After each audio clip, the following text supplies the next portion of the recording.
Alhamdulillah, Alhamdulillah. Louange à Allah, l'éternel Seigneur des mondes. Que la paix et la bénédiction d'Allah se répandent de façon perpétuelle sur le prophète Mohammed sallallahu alayhi wa sallam.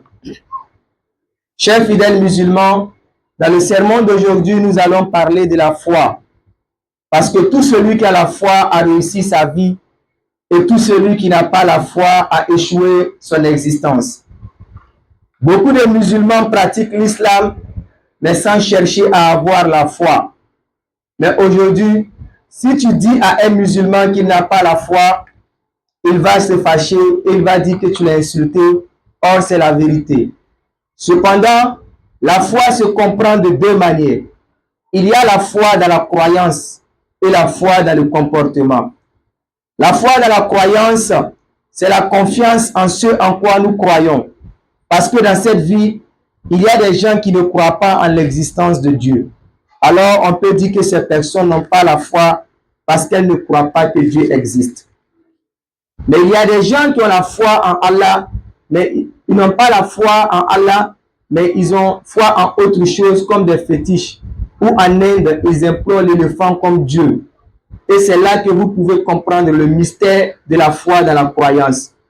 Alors, vous allez remarquer que le fait de croire en quelque chose donne une puissance à cette chose, même si c'est un mensonge ou une illusion de vérité. Et c'est Allah lui-même qui agit comme ça pour enfoncer davantage les hommes dans leur ignorance et leur inconscience afin de les punir. Ainsi, tout celui qui ne croit pas que la hawla wa la quwwata illa billah, il y a de force et de puissance que en Allah lui seul, alors Dieu va le tromper davantage en lui faisant croire que le fétiche a une puissance. Or, en vérité, toute la capacité de productivité ou de réalisation dans cette vie provient uniquement du pouvoir d'Allah. Tout celui qui croit en quelque chose en dehors d'Allah, Allah peut le satisfaire pour l'enfoncer davantage dans son égarement et son illusion.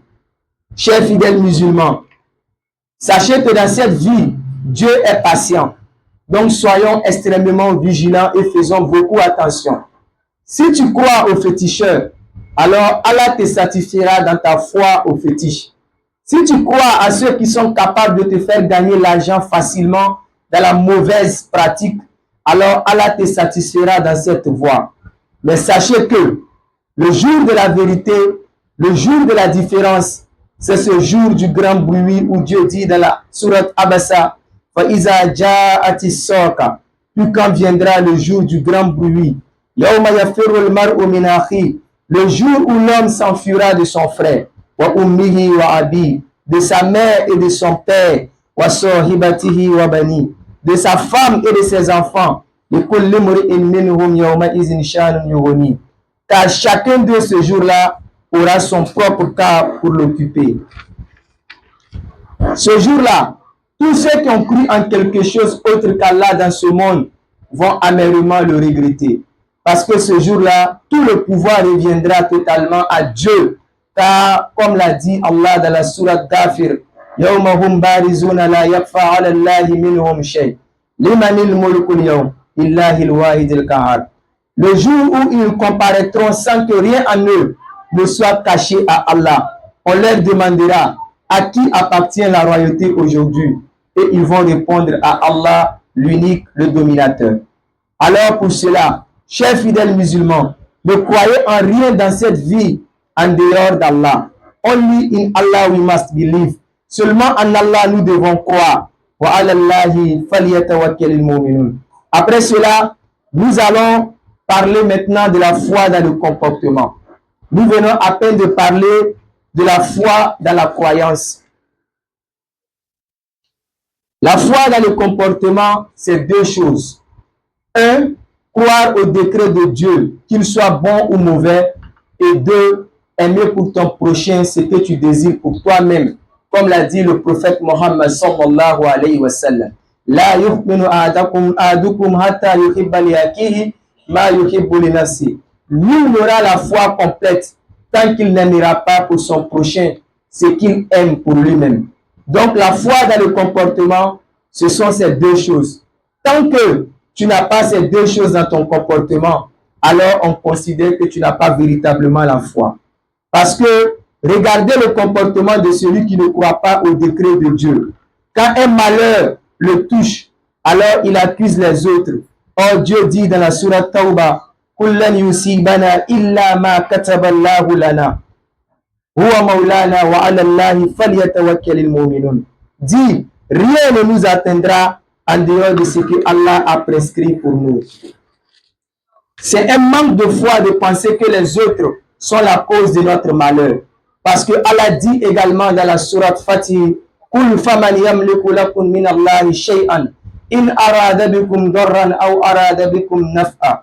Dit, qui peut quelque chose pour vous auprès d'Allah s'il veut vous faire du mal ou s'il veut vous faire du bien. De même, celui qui ne croit pas au décret de Dieu adopte toujours un mauvais comportement vis-à-vis des autres. Quand quelqu'un a l'argent que lui, il devient jaloux. Quand quelqu'un commence à avoir du succès dans sa vie, il devient jaloux. Quand quelqu'un porte de beaux vêtements, il est jaloux. Quand quelqu'un construit un complexe, une école, des maisons, des villas, lui, il est jaloux. Simplement parce qu'il ne croit pas au décret d'Allah. Et il ne comprend pas que tout ce que Dieu fait dans cette vie est bon. C'est vrai que Dieu favorise qui il veut dans cette vie.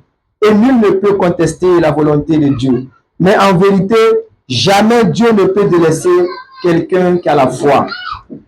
Quand tu as la foi, Dieu va forcément créer pour toi une richesse particulière qui fera ta valeur dans ce monde et dans l'au-delà. Tant que tu as la foi en Allah, tu ne dois envier personne parce que rien n'a plus de valeur dans cette vie que la foi en Dieu. Et vous savez pourquoi? Parce que Dieu dit dans la sourate An-Nahl, Ma indakum yanfat wa ma indallahi baq. Tout ce que vous possédez dans cette vie va finir, mais tout ce qui est auprès d'Allah durera. Mais ceux qui ont possédé la richesse, les maisons, les immeubles, les voitures, ils vont tout laisser ici pour partir. Alors pour cela, chers fidèles musulmans, ne t'amuse jamais avec ta foi, car c'est ton plus grand trésor dans cette vie et dans l'au-delà. Ensuite, la foi dans le comportement, c'est d'aimer pour ton prochain ce que tu désires pour toi-même. Et en vérité, c'est ce qui nous manque aujourd'hui. Nous ne savons pas apprécier le bonheur et la réussite des autres.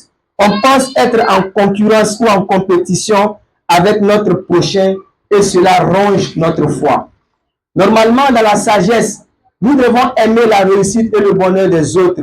Car comme l'a dit Baïnias, quand une personne réussit sa vie, c'est un avantage.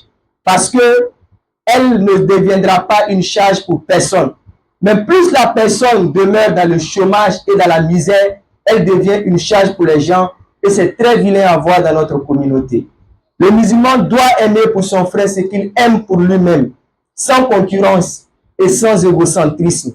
Cela évite la jalousie et l'envie entre nous. Mais surtout, cela évite à un humain de se faire humilier, indigner ou ridiculiser parce qu'il n'a pas réussi sa vie. Ne soyons pas méchants et égoïstes. Chaque humain a droit au bonheur. Si tu as la chance d'être marié, alors prie pour tes amis afin que Dieu les facilite le mariage. Parce que beaucoup de tes amis ne sont pas mariés car ils n'ont pas de moyens financiers consistants. Et plein de jeunes filles ou de femmes ne sont pas mariées parce qu'aucun homme ne leur a fait des avances. Elles désirent également se marier comme toi, mais elles n'ont pas de prétendants. Si tu as la chance d'avoir un bon boulot, une activité très rentable qui t'a permis de louer une maison et de t'occuper de ta famille, alors n'oublie pas tes amis qui sont au chômage. Prie et souhaite pour eux la même chance et le même privilège que toi, afin que leur vie se transforme aussi pour qu'ils puissent également se prendre en charge et s'occuper de leur famille. Personne n'est en concurrence avec personne.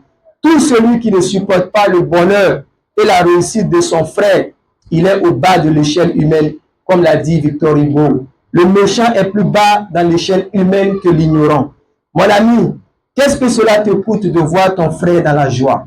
Ma soeur, qu'est-ce que cela te coûte de voir ta camarade évoluer? S'il vous plaît, pour l'intérêt de l'humanité, Soignons nos cœurs des maladies, de l'envie, de la jalousie, de la haine, de la méchanceté, de la concurrence, et laissons les humains prospérer.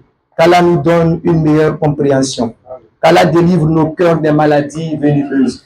ربنا تقبل منا إنك أنت السميع العليم وتب علينا يا مولانا إنك أنت التواب الرحيم. ربنا لا تؤاخذنا إن نسينا وأطعنا. ربنا ولا تحمل علينا إسرا كما حملته على الذين من قبلنا. ربنا ولا تحملنا ما لا طاقة لنا به. واعف عنا واغفر لنا وارحمنا أنت مولانا فانصرنا على القوم الكافرين. اللهم فرج عن أمتي سيدنا محمد. اللهم فرج عن أمتي سيدنا محمد.